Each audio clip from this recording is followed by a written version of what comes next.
உன் விடியல் உனக்கு காத்திருக்கிறது. எப்பொழுது விடியும் என்று காத்திருக்கிற ஒரு கூட்டம் இருக்கிறார். என்னுடைய பிரச்சனைகளுக்கு என்னைக்கு ஒரு விடிவு காலம் வரும், என் போராட்டங்களுக்கு என்றைக்கு ஒரு விடியல் காலம் வரும், என்னுடைய தேவைகள் ஏறாலும், என்னுடைய அவதி ஏறாலும், எனக்கு இருக்கிற பிரச்சனைகளுக்கு அளவே இல்லை, ஒரு விடியலை தேடுகிறேன் என்பதுதான் உலகம் முழுதும் இருக்கிற மக்களுடைய ஒவ்வொரு நாள் பிரச்சனை. சிலருக்கு ஏன் விடுகிறது, இன்னைக்கு இந்த பிரச்சனையை நான் சந்திக்கணுமே என்றும் விடிந்தும் விடியாமலும் மப்பும் மந்தாரமாய் ஒரு நாள் ஆரம்பிக்கிறது. ஆனால் இன்றைக்கு கர்த்தர் உங்களை பார்த்து சொல்லுகிற ஒரு காரியம், உன் விடியல் உனக்கு காத்திருக்கிறது. அல்லேலூயா. எத்தனை பேர் ஆமேன்றவங்க? நல்ல கரங்களை தட்டி ஆமேன். உன் விடியல் உனக்கு காத்திருக்கிறது. ஏசாயா 58வது அதிகாரம் 8ஆம் வசனத்தை வாசிக்கும் போது, அப்பொழுது விடியற்கால வெளுப்பை போல உன் வெளிச்சம் எழும்பி உன் சுகவாழ்வு சீக்கிரத்தில் துளித்து உன் நீதி உனக்கு முன்னாலே செல்லும், கர்த்தருடைய மகிமை உன்னை பின்னாலே காக்கும். எனக்கு இந்த வசனத்தை வாசிக்கும் போது அவ்வளோ சந்தோஷமா இருக்கு. கர்த்தர் என்னை இப்படி ஆஸ்வதிக்க மாட்டாரா அப்படின்னு ஒரு ஏக்கம் இருக்கு. அதில் என்ன இருக்கு அப்படி என்ன அப்படின்னு கேட்குறீங்களா? விடியற்கால வெளுப்பை போல ஒரு வெளிச்சம் எழும்பும். ஏதோ இருள் பூமியை மூடும், காரில் ஜனங்களை மூடும், ஆனால் கர்த்தர் உன்மேல் உதிப்பார், கர்த்தருடைய மகிமை உன்மேல் காணப்படும். சூரியன் உனக்கு அஸ்தமிப்பதும் இல்லை, சந்திரன் உனக்கு மறைவதும் இல்லை, கர்த்தரே உனக்கு நித்திய வெளிச்சமாய் இருப்பார் என்று சொன்னாரு. எழும்பி பிரகாசின்னு சொன்னாரு. அந்த காலத்தை தான் கர்த்தர் உன் விடியர் ஆரம்பித்து விட்டது, உன் வெளிச்சம் எழும்புகிறது என்று சொல்லுகிறார். கர்த்தருக்கு ஸ்தோத்திரம். இரண்டு பக்கம் நமக்கு ஆசீர்வாதம் இருக்கு ஆவிக்குரிய வாழ்க்கையில். ஒன்று கனி தருகிற வாழ்க்கை, இன்னொன்று வரங்களினால் செயல்படுகிற வாழ்க்கை. இது 9 கனி, இது 9 வரம். கனி அது மட்டும் இல்லை, ஏராளம் இருக்கு. ஆனால் 9 கனிகள். அதில் அன்பு, சந்தோஷம், நீடிய பொறுமை, தயவு, அப்புறம் இச்சை அடக்கம், சாந்தம், நீடிய பொறுமை, அப்புறம் தயவு, நற்குணம், அப்புறம் அவ்வளோதான். 9 வந்துச்சு. சரி, ஆமாம், 9 எங்கே வந்துச்சு? இந்த கனி எங்கே இருக்கு? கர்த்தர் ஆதியில் ஆதாம் ஏவாளை படைச்ச போது கனிகளை சாப்பிட தான் கொடுத்தார். அதுக்கு பிறகு நம்ம தான் அப்படி கொஞ்சம் மாற்றிக்கிட்டோம், கனிகளை சாப்பிட தான் கொடுத்தார். இப்போ தேவன் கதவை தட்டி கொண்டிருக்கிறார். கதவை தட்டி உன்னிடத்தில் வந்து புசிக்கிறேன்னு கேட்க வராரு. அவர் எதை கேட்பாரு? பிரியாணி கொடுவன்னு கேட்பாரா? பரோட்டா கொடுப்பேன்னு கேட்பாரா? 65 கொண்டு வந்து கேட்பாரா? உன் கனி எங்கேன்னு தான் கேட்பார். அல்லேலூயா. நீ கனி கொடுக்கிற காலம் வருது. இது வரைக்கும் உன் அன்பை பற்றி மற்றவங்களுக்கு தெரியாது, உன்னுடைய பொறுமையை, உன்னுடைய தயவை, உன்னுடைய நற்குணத்தை மற்றவங்களுக்கு தெரியாது. நீ எடுத்தெறிஞ்சு பேசுகிறவ, எதுக்கெடுத்தாலும் கோபப்படுறவன், நீ முன்கோபி, பொறுமை இல்லாதவன், அப்படி தான் உலகத்துக்கு தெரியும். ஆனால் நீ எவ்வளவு அன்புள்ளவன், எல்லாம் உனக்குள்ளே தான் இருக்கு. நீ எவ்வளவு அன்புள்ளவன், நீ எவ்வளோ பொறுமை உள்ளவன், நீ எவ்வளோ நீதி உள்ளவன், நீ எவ்வளோ நற்குணம் உள்ளவன், நீ எவ்வளோ சாந்த குணம் உள்ளவன், நீ எவ்வளோ தயவுள்ளவ, நீ எவ்வளோ நீடிய பொறுமை உள்ளவ. யார் என்ன பண்ணாலும் உன்னை கோபப்படுத்தவே முடியாது. யார் என்ன பண்ணாலும் நீ மனமுடைஞ்சு போகவே மாட்ட. என்ன உன்னை சுற்றி நடந்தாலும் நீ சாந்த குணமுள்ளவனா அதை சமாளிப்ப. அது எல்லாம் எங்கே இருக்குன்னா எங்கேயும் இல்லை, அது உனக்குள்ள தான் இருக்கு. அது எழும்புகிற ஒரு காலம் கர்த்தர் இப்பொழுது எழுப்புகிறார். அந்த விடியற் காலம் வந்திருக்கிறது. உன்னை கர்த்தர் உலகுக்கு கனி கொடுக்கிறவனாய், கனி கொடுக்கிறவனாய் அனுப்ப போகிறார். இந்த உலகம் பார்வை இல்லாமல் இருக்கிறது, வியாதியில் தடுமாறுகிறது. ஒவ்வொரு குடும்பத்திலும் பிசாசு பிடித்து ஆட்டுகிறது. ஆனால் ஒரு விசுவாசியினுடைய வல்லமை என்ன என்பதை இந்த உலகம் பார்க்கவில்லை. எனவே என் நாமத்தினாலே யார் துரத்துவாங்களாம்? நீங்கள் பிசாசை துரத்துவீர்கள். சொல்லுங்க, இயேசுவின் நாமத்திலே நாங்கள் பிசாசை துரத்துவோம், எங்கள் கைகளை வியாதிஸ்தர் மேல் வைப்போம், அப்பொழுது அவர்கள் சொஸ்தமாவார்கள் என்று விசுவாசிக்கிறவங்க நல்ல மேல கை தட்டுங்க பாப்போம்.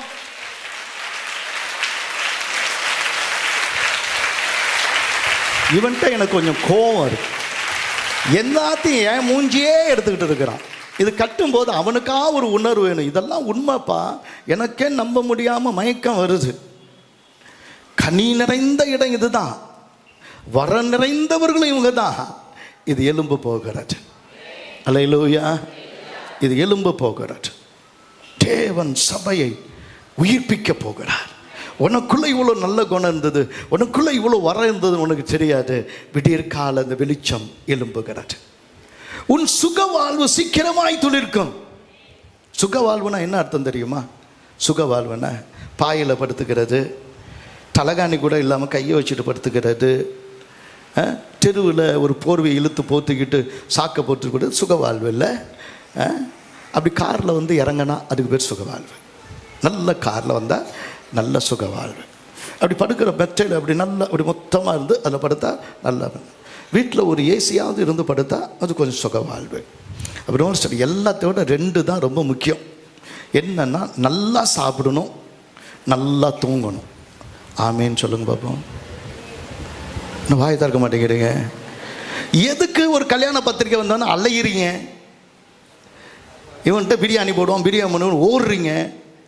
உங்கள் வீட்டில் நல்ல சாப்பாடு இல்லை, இனிமேல் உங்கள் நல்ல மனைவிங்க சமைச்சு கொடுக்க போகிறாங்க. யூடியூப்பை பார்த்துட்டு நீ பிரியாணி செஞ்சின்னா முதல்ல நீ சாப்பிட்டுட்டு நீ திருப்தி அடைஞ்சு நீ உயிரோடு இருக்கிறியான்னு பார்த்துட்டு அப்புறமேல உன் கணவருக்கு கொண்டு வந்து கொடுத்து நல்லா திருப்தியாக செய்ய போகிற. என்ன இது நற்குணசாலியை தானே கண்டுபிடிச்சி கல்யாணம் பண்ணாங்க. ஆமாண்ணே அப்படி சொல்கிறவங்க சந்தோஷமாக கையை உயர்த்தி ஒரு அலையிலே சொல்லுங்க பாப்போம். உங்களுக்கே சந்தேகமாக இருக்கு.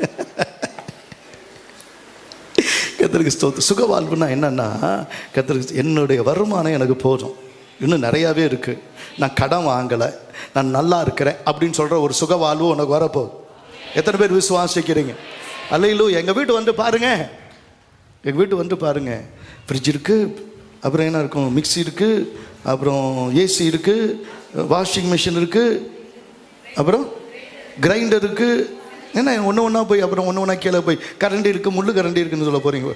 அதெல்லாம் வேணாம். வேறு என்ன சொல்லுங்கள்? நல்ல கட்டில் இருக்குது, நல்ல மெட்டை இருக்குது, அப்புறம் நல்ல சோஃபா எங்கள் ஹாலில் இருக்குது, முதல்ல சொந்த வீடு இருக்குது.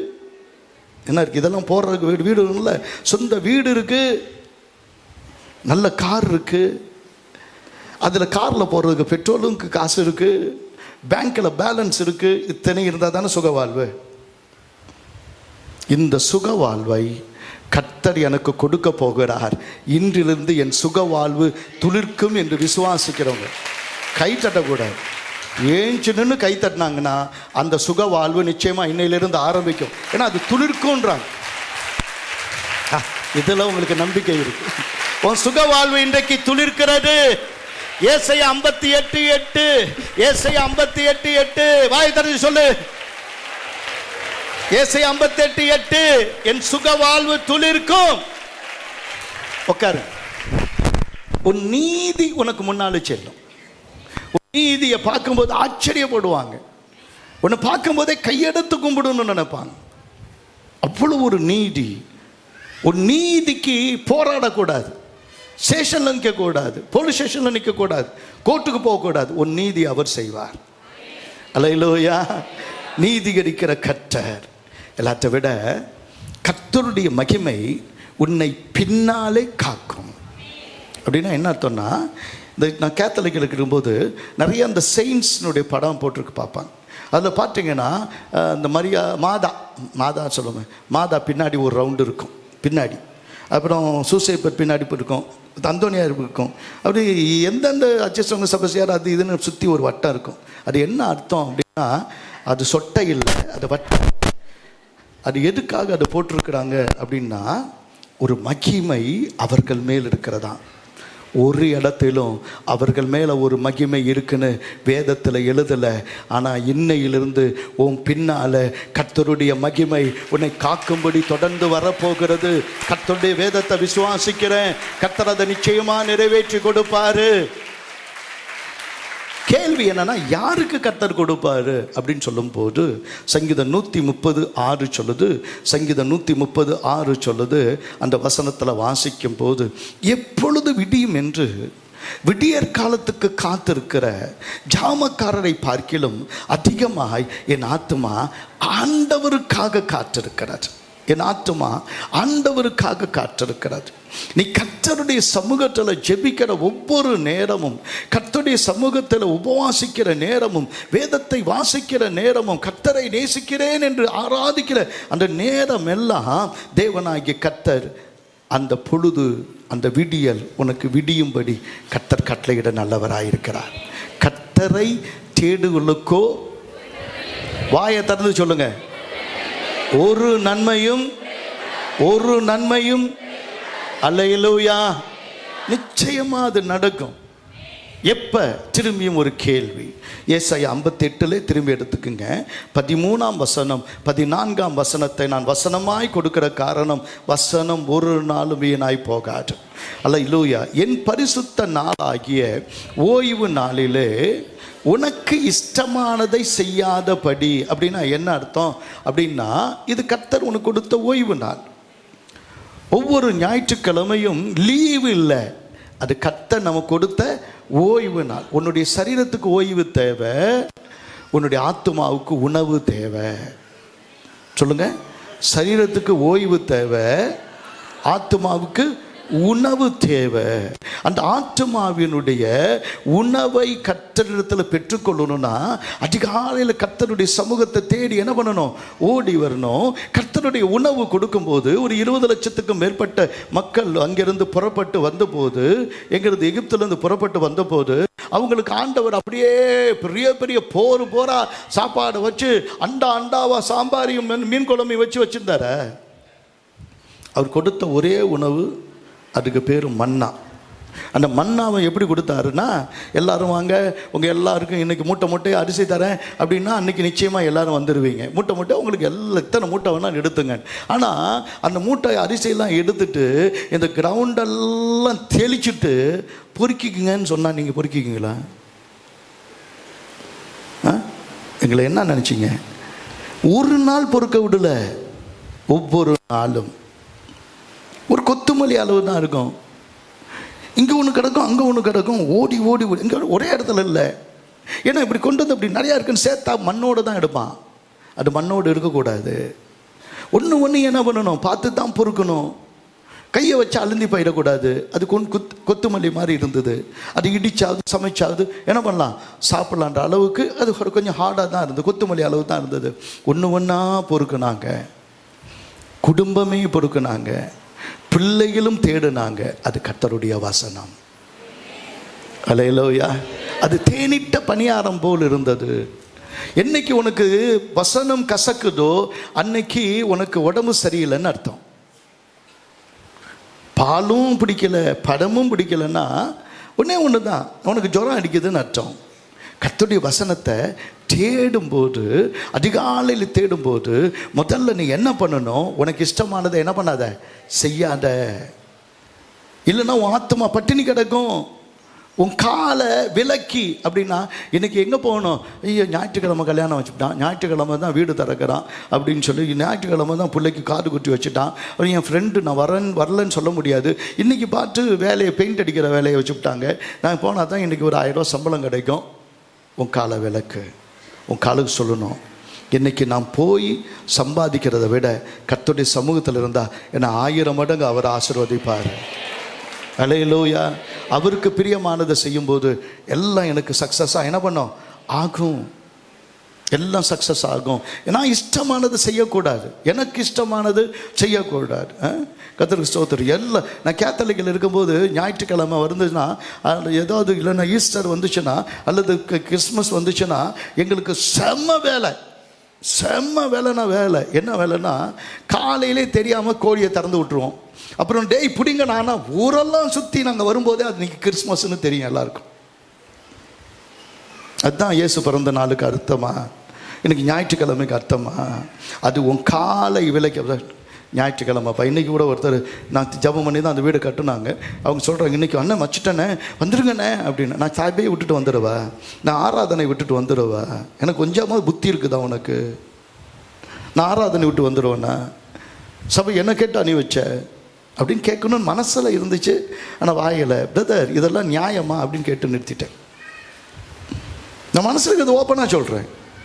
கர்த்தர் அப்படி தான் நினைப்பார். என் பிள்ளையை காத்திருக்கிறேன், என் பிள்ளை தேவனுடைய ஆலயத்தில் என் வீட்டில் வந்து மகிழ்கிற நேரம் அவங்களுக்கு அப்போ இங்கே மகிழ்ச்சி இல்லை, அப்போ எங்கே மகிழ்ச்சி, இங்கே திருப்தி இல்லை, அப்போ எங்கே திருப்தி, இங்கே அவங்களுக்கு ஒரு ஆசீர்வாதம் இல்லைன்னா எங்கே போய் அவங்க ஆசீர்வதிக்கப்பட போகிறாங்க? என் பிள்ளைங்க அறிவில்லாமல் கெட்டு போகிறார்கள். எங்கள் பிள்ளைகள் என்ன பண்ணுறாங்க? அறிவில்லாமல் கெட்டு போகிறார்கள் என்று கர்த்தர் மிகுந்த மன வருத்தத்தோடு உன்னை தேடுகிறார்.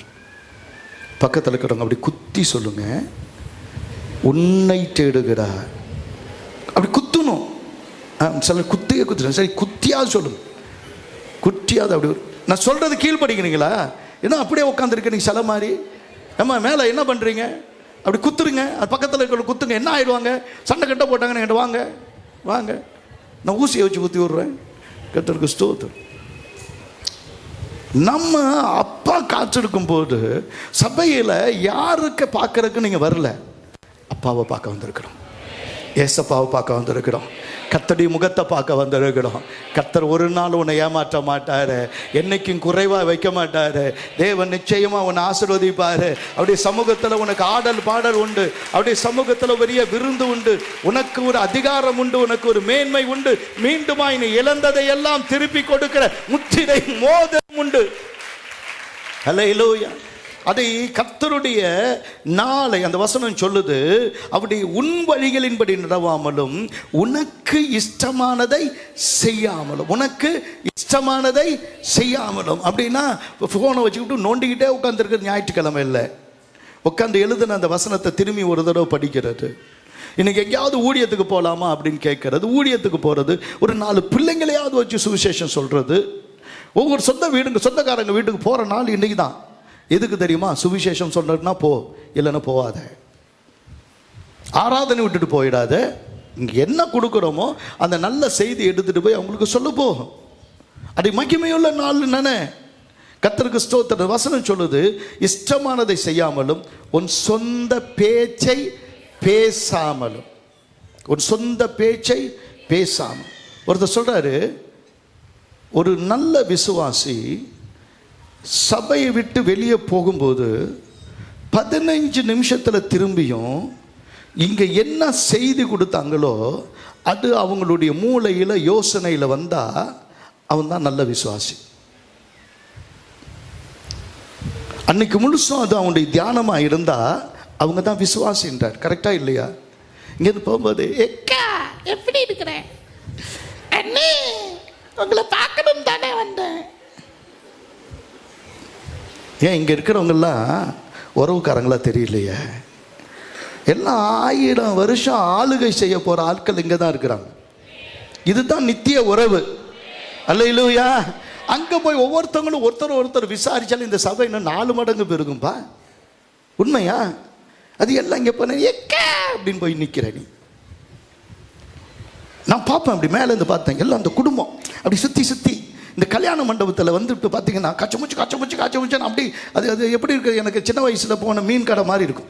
அப்படி கச்சமுச்சு பேசிகிட்டு இருக்கு. அப்படி எதுக்குன்னா அப்போ தான் சொந்தக்காரங்களாம் பார்க்குறாங்களாம். நீங்கள் சொந்தக்காரங்களாம் கூட்டி வச்சு சேர்த்து இங்கே கதை சொல்கிறதுக்கு அவங்கள கூப்பிட்டு வந்துருக்கிறாரு கர்த்தர். எல்லாமே உன் சொந்தம் தான். இங்கே இருக்கிற ஒவ்வொருத்தரும் உங்களுடைய சகோதர சகோதரிங்க தான். எவனோ லவ் பண்ணிங்கன்னா கொன்று விடுவோங்க. அண்ணன் சொல்லிட்டாங்க எல்லாம் உங்கள் சொந்தக்காரங்க. அதில் அப்படி சொந்தமாகிக்கிட்ட ஆண்டவரே ஒரு ஜெபம் பண்ணுவார். ஆண்டவரே உமக்கு இஷ்டமான பொண்ணை பார்த்து எனக்கு கல்யாணம் பண்ணுவீங்க. ஆனால் அது பக்கத்தில் இருக்கிற மல்லிகாவா இருக்கு. யாரா மல்லிகா இருக்க போதா? இந்த ஜபோ இஷ்டமானது செய்யறது இல்லை, இஷ்டமானது செய்யறது. என்னென்ன பண்ணுறது? அதுக்கு ஒரு இந்த ரெக்கமெண்டேஷன். அண்ணன் லவ் பண்ணிட்டானே, இல்லைன்னு சொன்னால் உடனே தற்கொலை பண்ணிக்குவானே, என் புள்ள போயிடுவானே. சிலருடைய அழுகையை பார்த்து நான் செய்ய வேண்டிய நிர்பந்தத்தில் இருக்கிறேன். நான் என்ன பண்ண முடியும்? தொலைச்சு போடுவேன். 2வது வருஷம் சொன்னால் அவன் திரும்பி பார்த்து முறைக்கிறான். எவன் நான் சொல்ல மாட்டேன். அதை மகிமையான நாளாக எண்ணுவாயானால் அது என்னது? மனமகிழ்ச்சியின் நாள் என்றும், ஓய்வு நாளை மனமகிழ்ச்சி நாள் என்றும், கர்த்தருடைய பரிசுத்த நாளை மகிமையுள்ள நாள் என்றும். இந்த நாளை போல ஒரு ஆசீர்வதிக்கப்பட்ட நாள் இல்லைன்னு ஒவ்வொரு வாரமும் நீங்க நல்லா கவனிங்க. இன்னைக்கு நீங்க ஃபுல்லா வந்திருக்கிறீங்க, அடுத்த வாரம் பாதி ஆகும். ஏன்? ப்ராஃபஸி இல்லை, நீங்க செய்யறது அதுதான். திருவிருந்தான்னு மட்டும் ஆண்டவர் வரல, எல்லா வாரமும் வர சொல்றதுக்கு தான். எல்லா நாளையும் உங்களை பார்க்கறது தான். ஒன்று நல்லா கவனிங்க. சபை என்பது நீங்கள் தேவனை சந்திக்கிற வீடு. உங்கள் வீடு என்பது உங்கள் தேவன் உங்களை சந்திக்கிற வீடு. உங்கள் வீடு என்பது நீங்கள் தேவனை சந்திக்கிற வீடு. தேவன் உங்களை சந்திக்க விரும்புகிற வீடு அவருடைய சபை. ஆனால் நீங்கள் உங்கள் தேவனை உங்கள் வீட்டிலே நீங்கள் என்ன பண்ணணும்? கொண்டு போகணும். இந்த ஜோதியை, இந்த அருளை, இந்த வசனத்தை, இந்த சத்தியத்தை உங்க வீட்டில் கொண்டு போய் அதை செயல்படுத்தத்தான் உங்களுடைய வீடு இருக்கிறது. தேவ பிரசன்னம் நம்மை சுற்றிலும் இருக்கிறார். அல்லேலூயா. அப்படி ஆவிக்கு மறைவாய் இருக்கிறவன் யார்? நான் படுத்தாலும் அங்க இருக்கிறீர், நான் எழுந்திருக்கிறேன், உட்காருதலையும் நீர் அறிந்திருக்கிறேன், பேச்சு வர்றதுக்கு முன்னாடி அதை நீர் அறிந்திருக்கிறீர். அந்த தேவனை விட்டு நம்ம போகல. ஆனால் தேவன் உன்னை சந்திக்க வேண்டும் என்று தன் வீட்டில் காத்திருக்கிறார். ஆனால் அந்த தேவனை கூட்டிக் கொண்டு போய் உங்க வீட்டில் விட்டு உங்க வீட்டில் மகிமைப்படுத்தான் கர்த்தர் இங்கே உனக்காக காத்திருக்கிறார். அல்லேலூயா. அப்பொழுது அதை மகிமையாக நாளாய், அந்த நாளை மகிமையான நாளாய், எல்லா நாளை விட மகிமை என்று சொன்னால் முடிசூடுகிற நாளாய், ஒவ்வொரு ஆராதனையும் ஒவ்வொரு ஞாயிறையும் கர்த்தரை ஆராதிக்கிற வரும்போது 1000 நாளை பார்க்கலும் கர்த்தருடைய ஆலயத்தில் இருக்கிற இந்த ஒரு நாள் நல்லது என்று உண்மையா எண்ணுவாயானால் அடுத்த வாரம் இதுல ஒரு ஆளு குறையாது. அல்லேலூயா, அல்லேலூயா. கர்த்தருக்கு ஸ்தோத்திரம். மகிமையான நாளா எண்ணுவாயானால் இப்பொழுது கர்த்தர் சொல்றாரு, பூமியின் உயர்ந்த இடங்களில் உன்னை ஏறி இருக்கும்படி பண்ணி. உன் ப்ரமோஷன் தானா வரும், உன் உயர்வு உன்னை தேடி வரும், உன் வேலை உன்னை தேடி வரும், உனக்கு வர வேண்டிய பங்கு உனக்கு தேடி வரும். உன்னை எல்லா இடத்துலையும் பார்க்கும்போது கையெடுத்து கும்பிடுற அளவுக்கு கர்த்தர் உயர்ந்த இடத்துல உன்னை வைப்பார். நீ குறுகி போகிறது இல்லை, நீ கடன் வாங்குவது இல்லை. நீ ஆண்டவருடைய சமூகத்தில் வந்து ஜெபிக்கும் போதெல்லாம் கர்த்தர் உன்னை ஆசீர்வதிக்கிறார். கர்த்தருடைய ஆசீர்வாதம் தான் ஐஸ்வர்யத்தை தரும். அதனோடு கூட வேதனைகளை கூட்ட மாட்டேன். இன்னைக்கு நாளைக்கு ஆரம்பிக்கிறேன், அந்த நாளைக்கு நாளான்னைக்கு ஆரம்பிக்கிறேன். இந்த மாதம் எல்லாம் ஃப்ளைட்டில் போகிறேன் அல்லது காரில் போகிறேன். என் தூக்கமே ஒன்று ஏர்போர்ட்டில் இருக்கும் அல்லது காரில் இருக்கும். அவ்வளோ அந்த தூங்குறது கூட நேரம் கிடையாது. இது தேசத்தை சுற்றி வரேன். எவ்வளோ பெரிய பணக்காரனாக இருந்தால் கூட இது செய்ய முடியாது. எவ்வளோ பெரிய படித்தவங்க கூட செய்ய முடியாது. எவ்வளோ பெரிய வரம் பெற்றவங்க கூட இதை செய்யலை. ஒரு கிருபை ஏன் கிடைச்சதுன்னா, என்னுடைய நாட்களில் ஒரு நாளாவது ஒரு ஞாயிறாவது கர்த்தரை ஆராதிக்கிறதை நான் விட்டதே கிடையாது. அல்லேலூயா. உலகத்தின் பல பகுதியில் இருக்கிறேன், பல பகுதியில் இருந்திருக்கிறேன், பல பிரயாணங்கள் இருந்திருக்கிறேன், வேலையில் அவ்வளோ 13 வருஷம் இருந்திருக்கிறேன். உங்களை மாதிரி விசுவாசியாக ஏராளமான வருஷங்கள் இருந்திருக்கிறேன். ஆனால் ஒரு ஆராதனையை நான் விட்டது கிடையாது. ஏதோ ஒரு சபையில் போய் 4 பேர் இருந்தாலும் பரவாயில்ல, நான் அங்கே இருந்து பின்னாடி நான் யாருன்னே தெரியாமல் நான் போய் உட்காந்து ஆராதிச்சு, நான் ஒரு விசுவாசி, நான் ஆராதிக்கணும் அப்படின்னு போனேன். அதனால தான் கர்த்தர் என் மேலே ஒரு கிருபை வச்சார். அல்லேலூயா, அல்லேலூயா. எத்தனை பேர் ஆமேன்னு சொல்கிறோங்க? அல்லேலூயா. பூமியின் உயர்ந்த இடங்களில் உன்னை ஏறி இருக்கும் பண்ணி சொல்லிட்டு, உன் தகப்பனாகி யாக்கோபுடைய சுதந்திரத்தால் உன்னை போஷிப்பேன், கர்த்தருடைய வாய் இதை சொல்லிற்று. என்ன சொல்கிறார் ஆண்டவர்? இதெல்லாம் ரைட்டு. உன் தகப்பனாகி யாக்கோபுடைய சுதந்திரம். இப்போ கர்த்தருடைய சுதந்திரம் தானே தந்தார். இதெல்லாம் யாக்கோபுடைய சுதந்திரம். எனக்கு ஒரு பெரிய கேள்வியா, அதில் என்ன ஆசீர்வாதம் இருக்குன்னு இப்போ நம்ம பார்ப்போம். ஆதியாகமம் 32வது அதிகாரம் 31ஆம் வசனத்தில் வாசிக்கும் போது, அவன் பெனியேலை கடந்து போகும்போது, பெனியேலை ஆதியாகமம் 32 எடுத்துக்குங்க, 31. அவன் பெனியேலை கடந்து போகையில் சூரியன் உதயமாயிற்று, அவன் தொடை சுளுக்கினாலே நொண்டி நொண்டி நடந்தான். பெனியேல் என்றால் தேவனை முகமுகமாக கண்டேன் என்ற அர்த்தம். அவனுடைய ஆசீர்வாதம் என்ன தெரியுமா? தேவனை முகமுகமாய் பார்க்கிற ஆசீர்வாதம். எனக்கு இயேசு யாருன்னு சொல்லித்தர தேவையில்லை. என் வாழ்க்கையில் எனக்கு அது பெரிய வேலையாக இருக்கலாம், பெரிய ஆசீர்வாதமாக இருக்கலாம், எல்லாத்தையும் விட்டுட்டு இன்னைக்கு எதையும் சொந்தமாக்காமல் கர்த்தரை மாத்திரம் நான் சொந்தமாக்கி கொண்டதுக்கு ஒரே காரணம், இயேசுவை முகமுகமாய் நான் பார்த்தேன். நீ நம்பினாலும் சரி நம்பினாலும் சரி, அன்னைக்கு கர்த்தரை முகமுகமாய் தரிசிக்கிற ஒரு பாக்கியம். அப்போ அந்த இடத்துல யார் வந்திருப்பா? பிதாவாகிய தேவன் வரல, இயேசு தான் வந்து அவனோடு கூட போராடினார். இயேசு தான் அவனோடு கூட விளையாடினார். கர்த்தருக்கு ஸ்தோத்திரம். அதில் ஒரு பெரிய வேடிக்கை என்ன அப்படின்னு சொன்னால், அந்த இடத்துல அவன் ஜெயிச்சானா, தேவனோடு போராடி அன்னைக்கு இரவெல்லாம் போராடி. ஜெபம் என்பது ஒரு போராட்டம். கைகளை போருக்கும் விரலுக்கு யுத்தத்துக்கும் படிப்பிக்கிற தேவன். எனவே அந்த ஜெபத்தில் அவன் போராடுகிறான். போராடி ஜெயிச்சிட்டானா அவர் எப்படி கடவுளாக இருப்பார்? கர்த்தர் ஒரு அன்புள்ள ஒரு தகப்பன், பாசமுள்ள ஒரு தகப்பன். பிள்ளைங்க விளையாடும் போது நம்ம பல சமயம் தோற்று போகிறோம். சில நாளைக்கு முன்னாடி இந்த வசனத்தை திடீர்னு நினச்சிட்டு இருக்கும்போது, திடீர்னு சீதாராமன் பொண்ணு ஜோயனாவும் 2 பேரும் என் பேத்தியும் விளையாடுறாங்க. அப்படி விளையாடும்போது இப்போ அந்த ஸ்வீட் என்ன பண்ணிட்டா, அப்படி காலை அப்படி வச்சுக்கிட்டோன்னே இவ என்ன பண்ணா, இந்த காலுக்குள்ளே என்ன பண்ணா, போய் வெளியே வந்தா. நான் பார்த்துட்டே இருந்தேன். ஒரே சிரிப்பு. சொல்லிட்டு டக்குன்னு ஜோயனா எழுந்திரிச்சுன்னு அவன் என்ன பண்ணா, காலை வச்சுட்டு அக்கா அப்படின்னா, உடனே என்ன பண்ணுச்சு, அது குனிஞ்சு தவழ்ந்து இதுக்குள்ளே வந்துட்டு திரும்பி வர சொன்னிச்சு. நான் பார்த்துட்டே இருக்கேன், என்னடா இந்த மிரட்டுது அப்படின்ட்டு அப்படி வந்துட்டு இருக்கும்போது, இப்போ சொல்லிட்டு பேசும்போது டக்குன்னு இது 2 என் காலுக்குள்ளே உள்ள வந்து அது பூந்து வெளியே வந்துருச்சு. 2 இப்படி வெளியே வந்துருச்சு. இப்படி சொல்லி என்னடா என்ன பண்ணிட்டு இப்போ ஜோயன் நான் என்ன பண்ணிட்டான்னா, கால் அப்படி நீட்டி வச்சுக்கிட்டு, தாத்தா நான் சொல்கிறேன், அம்மா என்னால் வர முடியாது, இது உள்ளெல்லாம் போய் என்னால் என்ன பண்ண முடியாது, வர முடியாது. இப்படி நின்றுட்டா, படியே விடல, துணை நின்றுட்டு என் கையை பிடிச்சி இழுக்கிறா. எனக்கு என்னம்மா நான் தோத்துட்டேன்னு வச்சுக்கோ, என்ன ஆளை மட்டும் விட்டுது. கடைசியில் அது பிடிச்சிட்டு, அதுக்கு தலையை பிடிச்சிட்டு காலை தூக்கி அப்படி மேலே வச்சு இப்படி வந்தேன். இப்போ சொல்கிறான், தாத்தா இன்னொரு தடவை பண்ணுங்க, என் காலை சுடுக்கிச்சு. ஆட விடுப்பா. கர்த்தருக்கு ஸ்தோத்திரம். நான் ஏன் சொல்கிறேன், ஏன்னா அவர் நம்முடைய நல்ல தகப்பன். அல்லேலூயா. நீ போராடி ஜெயிக்கணும்னு விரும்புகிறார். உன் கண்ணீரை கண்டு கர்த்தர் கடந்து போக மாட்டார். வசனம் சொல்லுது, ஓசியா 12வது அதிகாரம் 4ஆம் வசனத்தில் வாசிக்கும் போது, ஓசியா 12வது அதிகாரம் 4ஆம் வசனம் சொல்லுது, அவன் தூந்தனாரோடு போராடி மேற்கொண்டான், அழுது அவரை நோக்கி கெஞ்சினான். பெத்தேலிலே அவனை கண்டு சந்தித்து அவ்விடத்திலும் நம்மோடு கூட பேசினார். இன்னைக்கு உலகத்தில் வாழ்கிற நமக்கு இரவெல்லாம் ஜெபிக்கிற ஒரு ஜெபம் இருந்தால் நல்லா இருக்கும். ஏன்னா உலகம் நம்மோடு கூட போராடுகிறது. மாமிசம், உன் வீட்டாரை உன் சத்துரு என் மாதிரி மாமிசமும் போராடுகிறது. எல்லாத்தையும் தாண்டி பிசாசு நமக்கு கொடுக்கிற போராட்டங்கள் ஏராளம். கடந்த ஆராதனையில் ஒரு குடும்பத்தை பார்த்தேன்.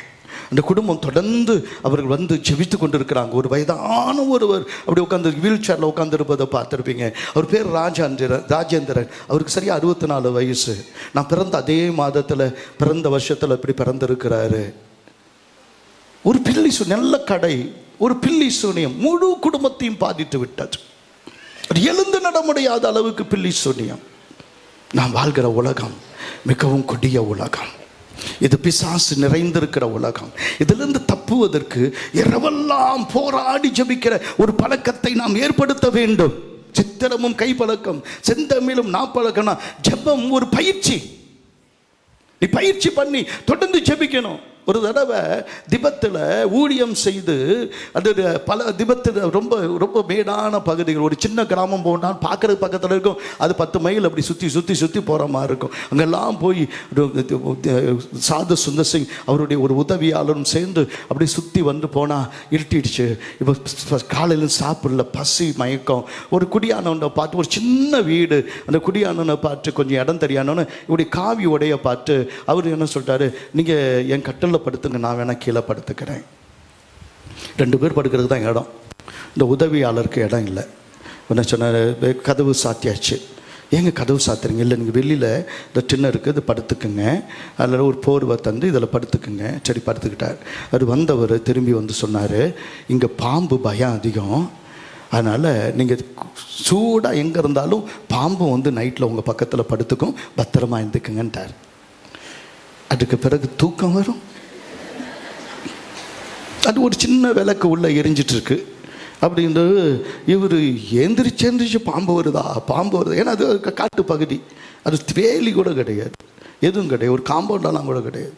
அல்ல, அந்த பாம்பு எப்போ வருமானு பார்க்குறதெல்லாம் பாம்பாட்டிட்டு எழுந்திரிச்சு பார்த்தா, சரி இந்த மனுஷன் நம்மளை விட்டுட்டு உள்ளே போய் நல்லா என்ன பண்ணுறாரு, கொரட்டை அடித்து தூங்குறாரு. அவர் நமக்கும் அதே சோர்வு தானே, எவ்வளோ கஷ்டம், நான் தூங்காமல் உட்காந்துருக்கேன், இவர் மட்டும் தூங்குறாரு அப்படின்னு முடிச்சு பார்த்தா, சாது சுந்தர் சிங் முழங்காட்படிட்டு கைகளை கூப்பி ஜெபம் பண்ணி கொண்டே இருக்கிறார். அதை பார்த்த உடனே இவருக்கு சரி, அவர் ஜெபிக்கிறார், நம்ம தூங்குவோம் அப்படின்னு திரும்பி தூங்குறார். அப்படி தூங்கினா திரும்பியும் தூக்கம் படிச்சு பாம்பு வந்துருக்குமான்னு பட்டுன்னு கண்ணை திறந்து, சரி அவர் நல்லா தூங்கியிருப்பார், அப்படி திறந்து பார்த்தா அப்படியே முழங்காட்படிட்டு ஜெபித்து கொண்டே இருக்கிறார்.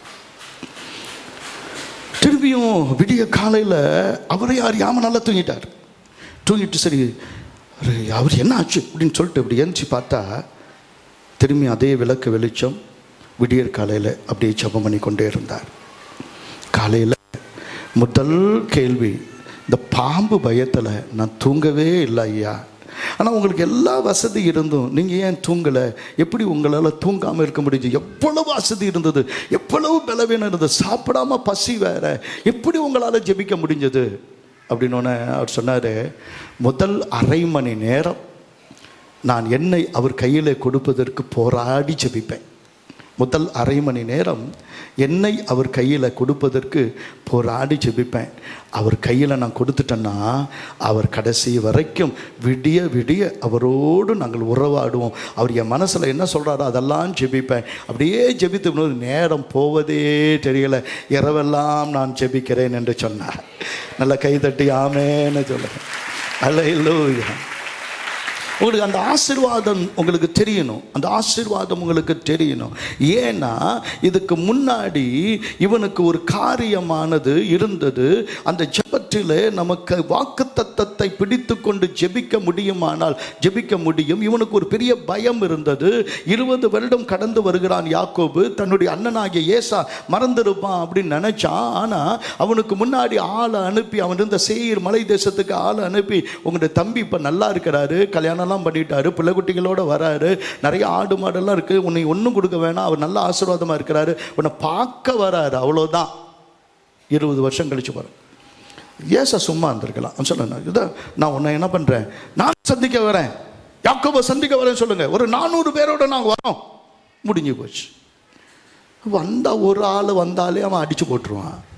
400 பேர் வந்தால் எனக்கு கைமா போட்டுற போகிறான் போலுக்கு, கொத்துக்கறி ஆகிடும், எதுக்குடப்பான்னு சொல்லிட்டு பயந்து நடுங்கி அந்த இடத்துல யாப்பேக்குன்ற அடையில் அப்படியே இருந்து இவர் ரொம்ப டெக்னிக்கலாக பண்ணுறார். முதல்ல எல்லாம் ஆடு மாடெல்லாம் அனுப்பி, அப்புறம் கழுதைகளை அனுப்பி, ஒட்டகத்தெல்லாம் அனுப்பி, வேலைக்காரர்களை அனுப்பி, அதுக்கு பிறகு தனக்கு பிடிக்காத 2 மனைவி இருது அதை முன்னாடி வச்சு, அப்புறம் கொஞ்சம் பாதி பிடிக்கும் லேயால் அதை முன்னாடி அது பிள்ளைகளை வச்சு, கடைசியில் கொஞ்சம் நல்லா பிடிக்கும். அது எத்தனை ஸ்டெப்னியும் இருக்குது. அடுத்தது ஒரு ராயலா, இது வேறு எல்லாருடைய பொண்டாட்டியும் வேறு நினைக்க வேண்டியதாக இருக்குது. அதனால் கர்த்தருக்கு ஸ்தோத்திரம். பேரையும் நினைக்கல, இத்தனையும் நம்ம நினச்சி வரணும் பாருங்கள்.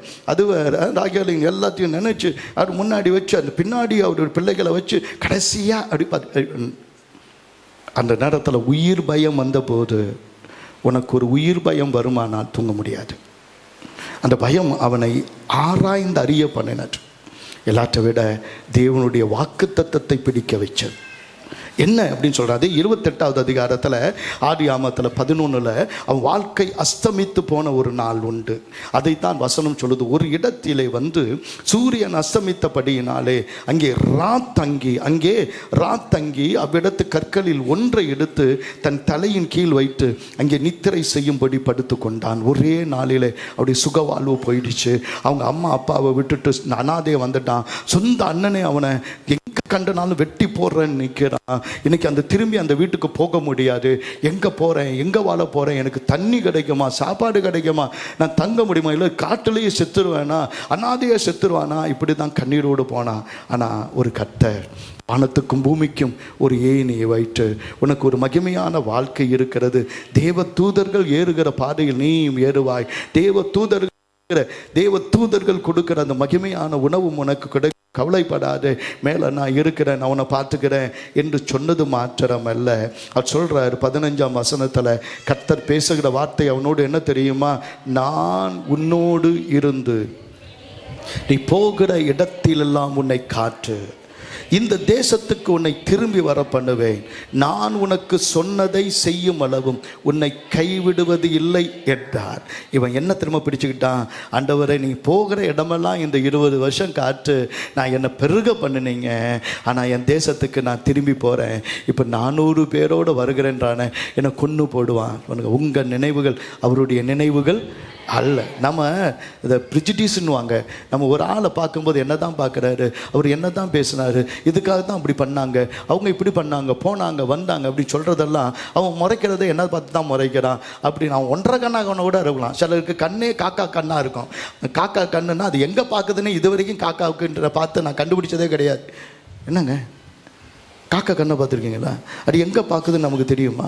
அது மாதிரி சிலருக்கு காக்கா கண்ணா கூட இருந்திருக்கலாம். அதை வச்சுக்கிட்டெல்லாம் உடனே ஏதாவது ஒன்று பண்ணிவிட்டு உடனே அவங்க நம்மளை தான் நினைக்கிறாங்க, நம்மளுக்கு அவங்க நம்ம தான் பேசிகிட்டு இருக்காங்க. அவங்க பிரச்சனையை சமாளிக்கிறதே போதும்னு இருக்குது. எங்கள் சபையில் ஒன்றை தான் பார்க்கல, ஒன்றை தான் பேசுகிறாங்க. எங்களுக்கு என்ன வேலை? இங்கேருந்து போகும்போது ஏதாவது புறணி பேசிக்கிட்டு ஏதாவது குறை கண்டுபிடிச்சிக்கிட்டு போயிட்டு இருக்கிற ஒரு ஆளாக இருந்தால் நீ எங்கே போனாலும் ஆசீர்வதிக்கப்பட முடியாது. முதல்ல குறை பேசுகிறத நிறுத்து. சபையில் யார்ட்டையாவது குறை கண்டுபிடிக்கிறது, ஊழியத்தில் குறை கண்டுபிடிக்கிறது, ஊழியக்காரனை குறை கண்டுபிடிக்கிறது, இதெல்லாம் முதல்ல நிறுத்து. இங்கே இருக்கிற யாரையும் குறித்து குறை பேசாது. வெளியில் போய் நீ பேசும்போது நீ யார் என்பதை அவன் வார்த்தை காட்டி கொடுத்துரும். இரவெல்லாம் அவ்வளோ பயத்தோடு இருந்தான். அவன் என்ன நினைவோடு வந்தான்னு தெரியுமா அவனுக்கு? ஆண்டவர் உண்மையை காண்பித்தது தான் ஆசீர்வாதம். திரையில் இருந்ததை காண்பித்தது தான் ஆசீர்வாதம். நல்ல கவனிங்க. அந்த திரையை விலக்கி கர்த்தர் காண்பித்த அந்த காரியத்தை உங்களுக்கு காண்பிக்கிற 400 பேரோட வரான் அப்படின்னோன்னு எதிர்கொள்ள வருகிறார் அப்படின்னோன்னு பயந்து போயிட்டானே. என்ன நடந்தது தெரியுமா?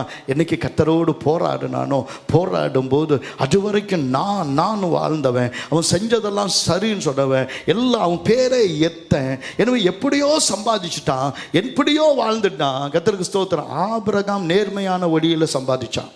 அவனையும் கர்த்தர் பொன்னும் வெள்ளியுமுடைய சீமானா வச்சார். ஈசாக்கும் நேர்மையாய் விதைத்து 100 மடங்கு பலன் பெற்றான். ஆனால் இவன் நேர்மையாக வரல.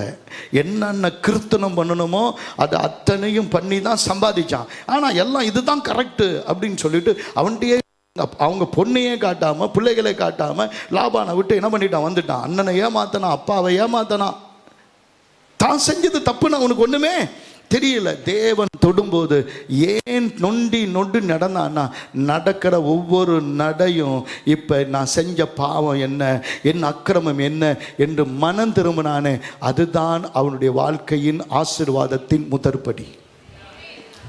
எத்தனை பேர் ஆமைன்னு சொல்கிறோம்? நீ என்னைக்கு மனம் திரும்புறியோ அன்னைக்கு தான் உன் ஆசீர்வாதம். நீ என்னைக்கு மனம் திரும்புறியோ, நான் எப்படி நடந்தேன், இப்போ நொண்டி நடக்கிறதுக்கு காரணம் கர்த்தர் என்னை தொடணும்னு நினச்சேன், ஆசீர்வாதம் தொட்டா இப்போ வலிக்குது. ஒவ்வொரு தடவையும் சண்டைக்கு கிளம்புறது அப்படி தொடைய தட்டிக்கிட்டு தானே போவோம். முன்னாடி சண்டைக்கு சொல்கிறதுக்கு முன்னாடி அப்படி ஒரு கோபம். நான் இவங்களை மட்டும் சொல்லலை, அதை விட நீ 2 தொடையும் தட்டிக்கிட்டு சண்டைக்கு போய் நிற்கிற. நீ சண்டை போடாத ஒரு நாள் காட்டு, அன்றைக்கி உன் குடும்பமே நல்லாயிருக்கும். எல்லாத்துக்கும் எதுக்கு சண்டை போடுற? ஏன் வாய் மூடி இருந்தாங்க? ஒரு அம்மா என்கிட்ட திடீர்னு வந்தாங்க. நல்ல விசுவாசி தான், கர்த்தர் ஸ்தோத்திரம். அவங்க வந்து என்கிட்ட ரொம்ப பவ்யமான, இது வரைக்கும் பக்கத்தில் தானே சண்டை இருந்துச்சு, இப்போ எதிர்லேயும் சண்டை போடுறாங்கண்ணே, என்னை சுற்றி என்னை பார்த்தாலே பேசுகிறாங்கண்ணே, நீ என்ன பண்ணுற? ஒரு காரியம் சொல்கிறேன், யார் என்ன பேசினாலும் உள்ளே வந்துடு, கதவு மூடு, கேட்ட வார்த்தைகளை ஏசப்பாவிட்ட சொல்லு, வாயை திறக்காத, உன் நியாயத்தை கட்ட நீதியாக கொண்டு வந்து நிறுத்துவார். பேசித்தான் இவ்வளவு பிரச்சனை. 2 தொடையும் தட்டிக்கிட்டு அப்படி மேலே முன்னாடி போனதுனால தான் இப்போ கர்த்தர் அப்படி ஒரு தொட்டார். தொடுணும் ஆண்டவரே, தொடுங்க ஆண்டவரே, அப்படி தொட்ட உடனே சுளுக்குது, கால் அப்படி நடக்க முடியல. காரணம் நீ தான். ஆண்டவர் அவனை உணர வைச்சார். என்னை ஆராய்ந்து அறிந்து கொள்ளும், வேதனைக்கான வழி எங்கே உண்டோ என்று பார்த்து என்னை நித்திய வழியில் என்ன, அதுதான் வாழ்க்கை. அடுத்தவனை குறை சொல்கிறதுக்கு முன்னாடி உன் கண்ணில் இருக்கிற ஒரு தூணை பாரு, அவன் கண்ணில் இருக்கிற துரும்ப பார்த்துட்டு உட்காந்துருக்காத. ஆமென். கை தட்டி ஆமேன்னு சொல்லுங்க பார்ப்போம். ஆமென். அவனுடைய ஆசீர்வாதத்தை கடகடன்னு முடிச்சிடுறேன். கர்த்தருக்கு ஸ்தோத்திரம். ஆதியாகமம் 33 அவன் தேவன் ஆசீர்வதித்த பிறகு அவன் எப்படி இருந்தானா, 3ஆம் வசனத்தில் தான் அவர்களுக்கு முன்னாக நடந்து போய் 7 விசை தரை மட்டும் குனிந்து வணங்கி தன் சகோதரன் கிட்ட சேர்ந்தான். எங்க 20 வருஷம் அந்த பகை கர்த்தர் நேற்று நைட்டே முடிச்சிட்டாருங்க. அங்கே போன கொன்னுடுவான்ற எண்ணம் உன்னுடைய எண்ணம். ஆனால் இந்த ஏசா தம்பியை கண்டுபிடி, அவன் அங்கேருந்து வரும்போதே, இப்போல்லாம் இந்த டயரெல்லாம் நக்குன சில மந்திரிகள்லாம் உண்டு. அங்கேருந்து வர்றாங்கனாலே டயரெல்லாம் என்ன பண்ணுவாங்க, உளுந்து நக்குன சில மந்திரிகள்லாம் உண்டு. இவன் அதுக்கு முந்தி இருந்துட்டான். அவன் எப்படின்னா, அவன் குதிரையில் வரானோன்னே உழுவுறான், பொத்துன்னு எழுந்திரிக்கிறான், திரும்பி உழுவுறான், திரும்பி எழுந்திரிக்கிறான். இந்த மாதிரி நம்ம அமைச்சர்களுக்கெல்லாம் இவன் தான் முதல் ட்ரைனிங் கொடுத்தான். 7 தடவை உளுந்து எழுந்திரிச்சான். இவன் என்ன நினைச்சான், தன்னை பார்த்து பாவம் பார்த்து விட்டுருவான், அப்படின்னு கொண்டுடாதப்பா அப்படின்னு நினைச்சான். அவன் அந்த நினைவோடு வரலைங்க. ஏசா நல்லவன். முதல்ல வாழ்க்கையில் ஏசா நல்லவன் இப்போ தான் கேட்டிருப்பீங்க. அவன் தம்பியை கண்ட உடனே ஓடி வந்து கட்டி பிடிச்சிட்டு அழுதான். உன் நினைவுகள் அவருடைய நினைவுகள் அல்ல. நீ ஜெபிக்கிறதுக்கு முன்னாடி நினச்சிருக்கிறது வேற, ஆனால் ஜெபித்த பிறகு உன்னுடைய சமாதானம் உன்னை தேடி வருகிறது, உன்னுடைய மன்னிப்பு உன்னை தேடி வருகிறது, உன்னுடைய பகையிலிருந்து விடுதலை தேடி வருகிறது, உன்னுடைய ஆசீர்வாதத்தின் ஊற்றுக்கண்கள் திறக்க ஆரம்பித்து விட்டது.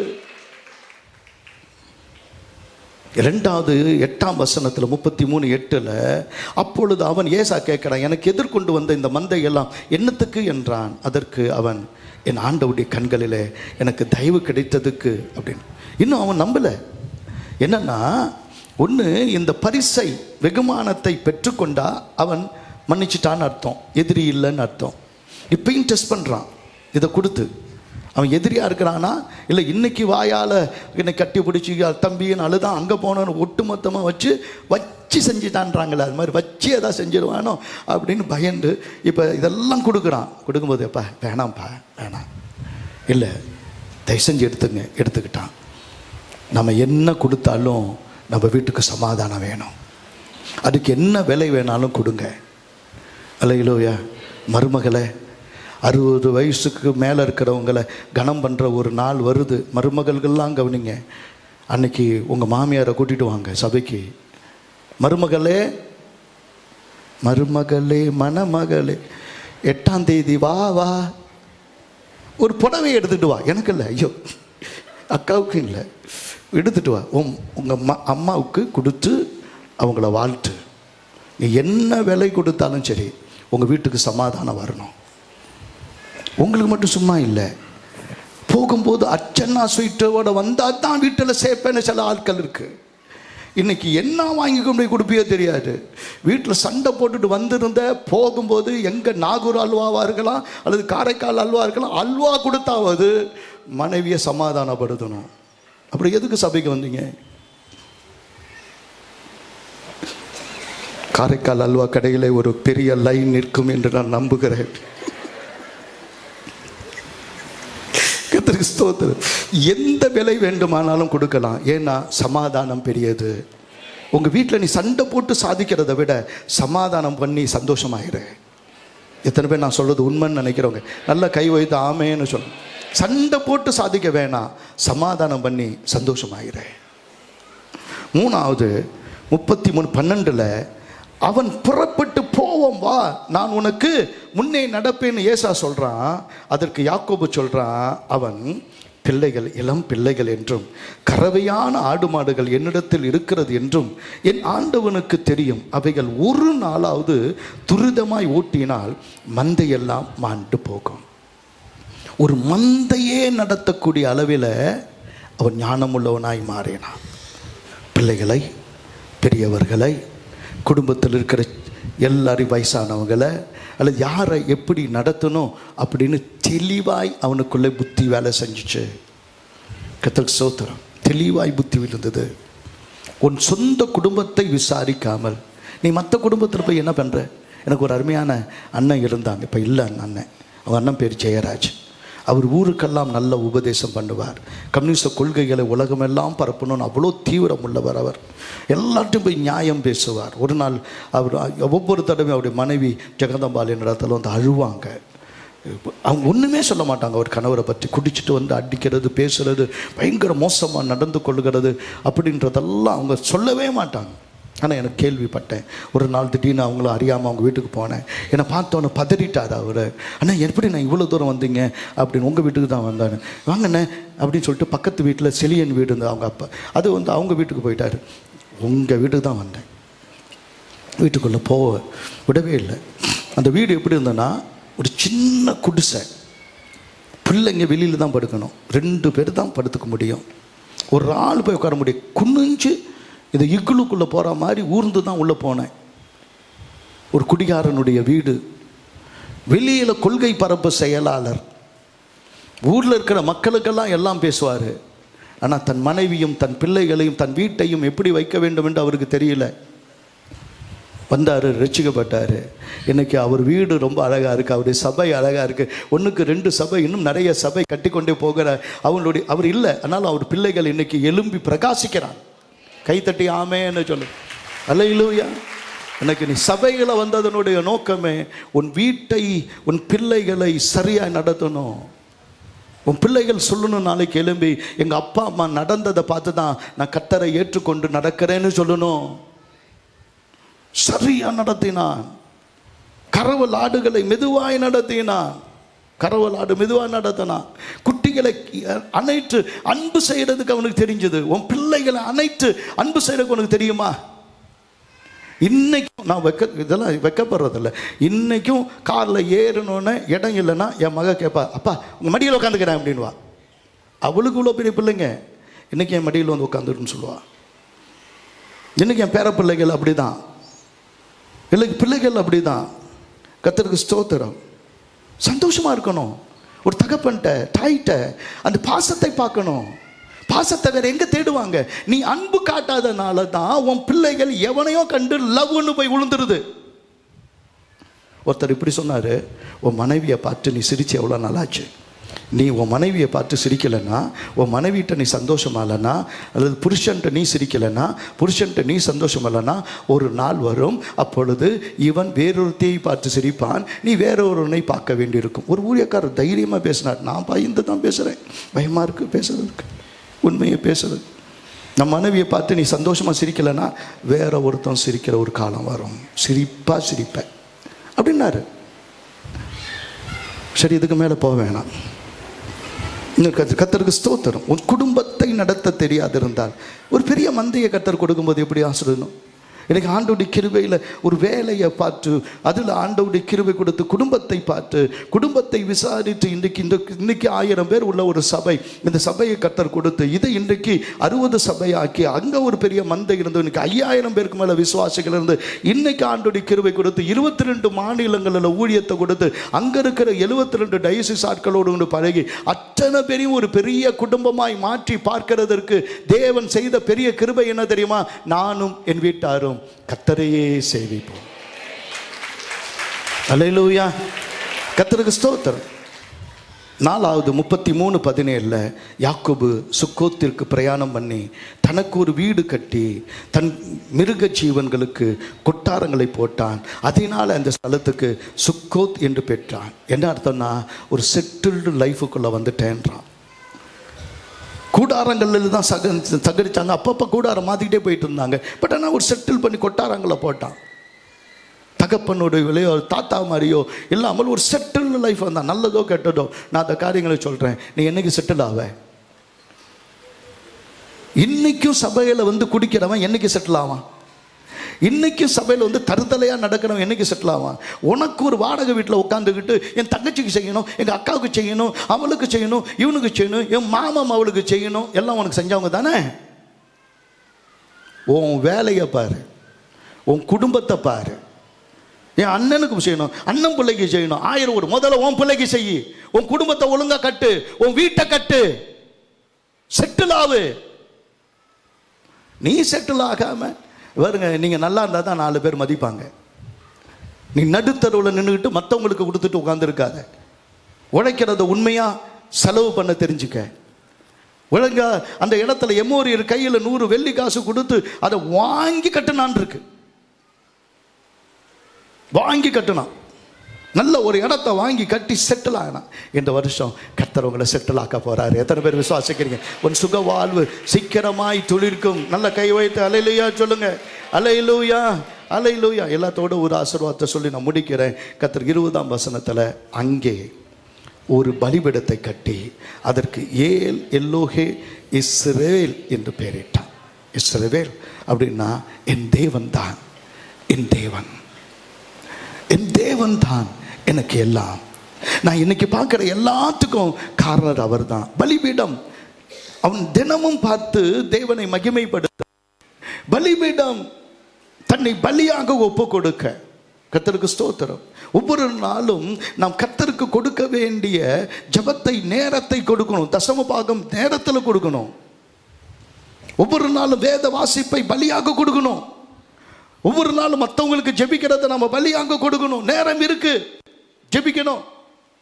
நமக்கு கொடுக்கிற எல்லாத்திலும் ஒரு பலிபீடம் கட்டுற அளவுக்கு நம்ம கொடுக்கணும். நான் சொல்றது புரியுதா? ஒரு சர்ச்சை கட்டி கொடுக்கிற அளவுக்கு நம்ம கொடுக்கணும்.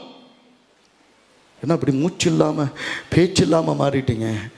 என்ன ஒரு 5 லட்சம் கொடுத்தா ஒரு சபையை கட்டலாம் முடியாதா? நீ குடிச்சதுக்கு கணக்கு பண்ண எத்தனை சபையை கட்டியிருக்கலாம்? நீ வீண் செலவு பண்ணதுக்கு கணக்கு பண்ணி பார்த்தா, இன்னைக்கு ஊதாரியா நடந்தெல்லாம் கணக்கு பார்த்தா எத்தனை சபையை கட்டியிருக்கலாம். இன்னைக்கு விசுவாசம் எல்லாத்திலும் கணக்கு பார்த்துட்டு உட்கார்ந்து இருக்கிறாங்க. ஒரு அம்மா சபையில் வந்து அந்த அம்மா சொன்ன, அந்த அம்மா அண்ணா ரொம்ப நஷ்டமாக இருக்குண்ணே, வழி ஒன்றுமே இல்லைண்ணே அப்படின்னு சொன்னாங்க. நான் இந்த வார்த்தையை சொன்னால் யார் யாருன்னு நீங்கள் யோசிப்பீங்க. அதனால் வந்து என்னை வந்து குடும்பத்தோடு வந்து கேட்டாங்க. நான் சொன்னேன், அம்மா ஆரம்பத்தில் இந்த மாதிரி நீ இப்போ இல்லை. ஆரம்பத்தில் ஜெபத்துக்கு ஓடி வருவேன். ஆரம்பத்தில் தனியாக கூடி நீங்கள் ஜெபிப்பீங்க. உன் ஜெபத்தை கர்த்தர் கொடுக்கல, உன் ஆராதனை கொடுக்கல. நீ இப்போ கூட ஆராதனைக்கு எனக்கு ஒன்றும் இல்லாமல் போனதுனால தான் வந்துட்டு இருக்கிற. உனக்கு வீடு கட்டுற வரைக்கும் நீ நல்லா இருந்த. இன்னைக்கு பல லட்சங்கள் போட்டு ஒரு பெரிய வீடு கட்டிட்டு நல்லா இருந்த. ஆனால் இன்னைக்கு உன்னுடைய தசம பாகம் என்ன ஆயிடுச்சு? அன்னைக்கு ஒரு வியாதியிலேருந்து சுகமானவன்னு ஆண்டவருக்கு நன்றி சொல்லி உனக்கு 10,000 ரூபா வருமானம் வந்தாலும் 1000 ரூபா கொடுத்த அப்படின்னு நான் சொல்லலை. அன்னைக்கு உண்மையாக கொடுக்கும். இன்னைக்கு பல லட்சங்கள் வரும்போது 10ல் 1ன்னா என்னன்னு கணக்கு தெரியாம போச்சு. ஒரு விசுவாசி சபையை கட்டி எழுப்புகிற அளவுக்கு கொடுக்க முடியும். கர்த்தர் உன்னை ஆசீர்வதிக்கன்னு விரும்புறாரு. ஆனா நீ 100 ரூபாய்க்கு வந்த போது 10 ரூபா உண்மையா கொடுத்த, 1000 ரூபா வந்த போது 100 ரூபா உண்மையா கொடுத்த, 10,000 வரும்போதே பேக் அடிச்சிட்டேன். 1 லட்சம் வரும்போது 10,000 கொடுக்கணுமா, பேக் அடிச்சிட்டேன். உன் உண்மையான வருமானம் என்ன? இந்த சபையில் இருக்கிற ஒவ்வொருவரும் கத்தையா கொடுக்கக்கூடிய அளவில் கர்த்தர் உனக்கு தசம பாகங்களை கத்தையா கொடுக்கணும். கத்தனா உடனே 10 ரூபா நோட்டை அப்படி அடுக்கி வச்சு உள்ள வச்சு எனக்கு கொடுப்பாங்க. சில ஆட்கள் கொடுப்பாங்க, நான் பார்த்துருக்கேன். அப்படி நிறையா இருக்குதுன்னு பார்ப்பேன். 20 ரூபா நோட்டை ஒரு அம்மா ரெகுலராக கொடுக்கும். ஏம்மா அதை மாற்றி 200 ரூபாயை கொடுத்துருக்கலாம், அதுக்கு எதுக்கு இவ்வளோ வந்து கொண்டது என் கையில் வேற கொடுக்க அப்படின்னு நான் சொல்ல முடியாது. ஆனால் இப்படி ஓப்பனாக சொல்லிடலாம். என் 10 ரூபாய்க்கு மொத்தத்தில் கணக்கு பண்ணால் கணக்கு வராத. எனக்கு மோடிஜி கிட்ட ஒரே ஒரு கோவம் தான். என்ன தான் கோவம்? இந்த 2000 ரூபா நோட்டை ஒழிச்சு விட்டாரு. என் கண்ணுலேயே 4-5 வருஷமாக பார்க்கலையே. எல்லார் வீட்லையும் உண்மையில் கொடுத்தீங்க, நான் இல்லைன்னு சொல்லலை, தாராளமாக கொடுத்தீங்க. ஆனால் ஏராளமாக கொடுக்கல. ஏன் அப்படின்னா, தாராளமாக கொடுத்தனால தான் 7 நாள் சாப்பாடு போட்டோம், தாராளமாக தான் நான் கொடுத்தீங்க. ஆனால் உங்களுடைய உண்மையின்படி கொடுக்கல. 90% இந்த சபையில் உண்மையின்படி கொடுக்கிறவர்கள் இல்லை. அதனால தான் இந்த ஆசீர்வாதம் எனக்கு அடையாமல் இருக்கிறீங்க. அன்னைக்கு நாங்கள் ஆண்டவருடைய கிருபையில் நாங்கள் என்னுடைய சம்பளம் 30 வருஷத்துக்கு முன்னாடி 10,000 ரூபா, அதுலேருந்து 5,000 ரூபாய்க்கு மேலே ஊழியத்தை கொடுத்தோம். அன்னையிலிருந்து இன்னைய வரைக்கும் கொடுத்துக்கிட்டு தான் இருக்கிறேன். இன்றைக்கி நம்முடைய சபையில் வருமானம் 3 லட்சம், சில சமயத்தில் கொஞ்சம் மேலே ஏறிட்டு இருக்கு.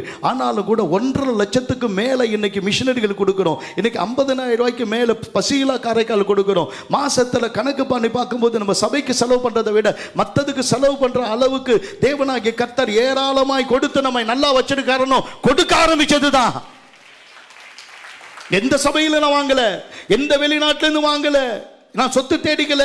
ஆனா இன்னைக்கு இவ்வளவு ஊழியம் தேசம் முழுசும் போறதுக்கு கர்த்தர் நல்லவராய் இருக்கிறார், போதுமானவராய் இருக்கிறார், ஒரு குறை வைக்கல. மீதி அருந்தா மீதி இருக்குதுன்னு சொல்றேன். எந்த ஊழியக்காரங்க மீதி இருக்குது, இவ்வளோ காசு இருக்குதுன்னு யார் சொல்கிறாங்க? நான் ஓப்பனாக சொல்கிறேன். இந்த 1 லட்ச ரூபா இருந்தது, அந்த 1 லட்ச ரூபா விஷயத்தை வேலையெல்லாம் முடித்தேன். இன்னும் கொஞ்சம் காசு கொடுத்து இங்கே இருந்தேன். எனக்கு என்ன ஒன்றும் வெக்கல சொல்கிறதில்ல. ஆனால் உண்மையை சொல்கிறேன். ஆனால் நீ உண்மையாக இல்லை. பலிபீடமாக கட்டலை. பலிபீடம் நீ பார்க்கணும். ஐயோ, கர்த்தருக்கு முன்னாடி நான் சபைக்கு போகணும், இது பலிபீடம், கர்த்தர்களை என் பலி இல்லாமல் கொடுக்க முடியாது அப்படின்னு சொல்லி 1 லட்சம் வந்தால் 10,000 ரூபாய் எடுத்து வைக்கணும். 10 லட்சம் வந்தால் 1 லட்சத்தை கொடுக்கணும். ஒருவேளை ஆண்டவர் நீ அப்படி கொடுக்க ஆரம்பிச்சேன்னா உனக்கு கோடி கோடியாய் கொடுக்கறதுக்கு தேவன் நல்லவராய் இருக்கிறார். எத்தனை பேருக்கு ஆசை கர்த்தருக்கு கொடுக்கறதுல ஒரு 500 ரூபா நோட்டாக இருந்தாலும் எது பெருசாக இருக்குதோ அதை கத்தையாக கொண்டு வந்து கொடுக்கணும். அந்த அளவு கொடுக்க ஆண்டவர் என்னை ஆசீர்வதிக்கணும். நான் உண்மையா இருப்பேன்னு சொல்றவங்க நீங்க கையை உயர்த்தாதீங்க, எழுந்துறீங்க. உங்க சுக வாழ்வு சீக்கிரமாய் துளிர்க்க போகிறாரு. ஏன்னா வசனம் சொல்லுது, உன் விடியற்கால வெளிச்சம் போல, விழுப்பை போல உன் வெளிச்சம் எழும்புகிறார்.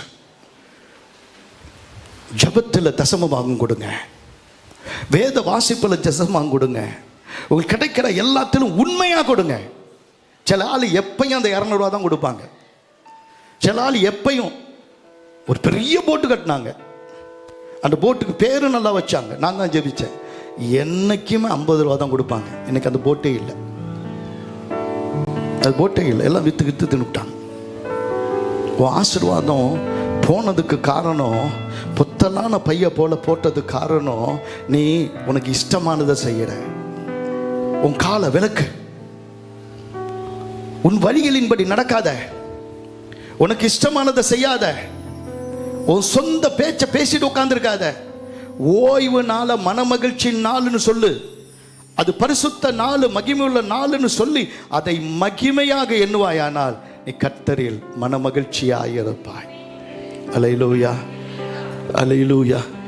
யாக்கோபின் சுதந்திரத்தால் யாக்கோபு பலிபீடம் கட்டினான். வாழ்க்கையில் யோசிக்கணும், எனக்கு ஒரு வீடு கட்டி கொடுங்க ஆண்டவரே, ஆனால் உம்முடைய வீட்டை நான் கட்டுவேன் எழும்பி. நம்மை சுற்றி நம்முடைய கிளை சபைகள் ஏராளம் எழும்பாமல் இருக்கிறது. ஒரு 2 லட்ச ரூபா கொடுத்தா ஒரு கிளை சபைங்க கட்டிடலாம். 5 லட்ச ரூபா கொடுத்தா ஒரு பில்டிங்கை கட்டி கொடுக்கலாம். சபைகள் எழும்பும். உன்னால் முடியும். உன் ஜபம் எழும்பட்டும், உன் தியாகம் எழும்பட்டும், உன் வேத வசிப்பு எழும்பட்டும். உன் கை சீட்டு செய்யும் சகல வேலையிலும் கர்த்தர் உன்னை ஆசீர்வதிக்க போகிறார். உன் சுக வாழ்வு சீக்கிரமா எழும்புகிறது. நல்ல கரங்களை தட்டி ஆமென். தேவனுடைய ஆசீர்வாதம் இப்பொழுது மழையாய் உன்மேல் இறங்கி வருகிறது. பெற்றுக்கொள், பெற்றுக்கொள். இடம் கொள்ளாத மட்டும் உன்னை ஆசீர்வதிக்கிற கர்த்தர். உன் வெளிச்சம் எழும்புகிறது. உன் சுகவாழ்வு சீக்கிரத்தில் துளிர்க்கும். உன் நீதி உனக்கு முன்னாலே செல்லும். கர்த்தருடைய மகிமை உன் பின்னாலே காக்கும் என்கிறார். கர்த்தரின் இடத்துல பெற்றுக்கொள், பெற்றுக்கொள், பெற்றுக்கொள்.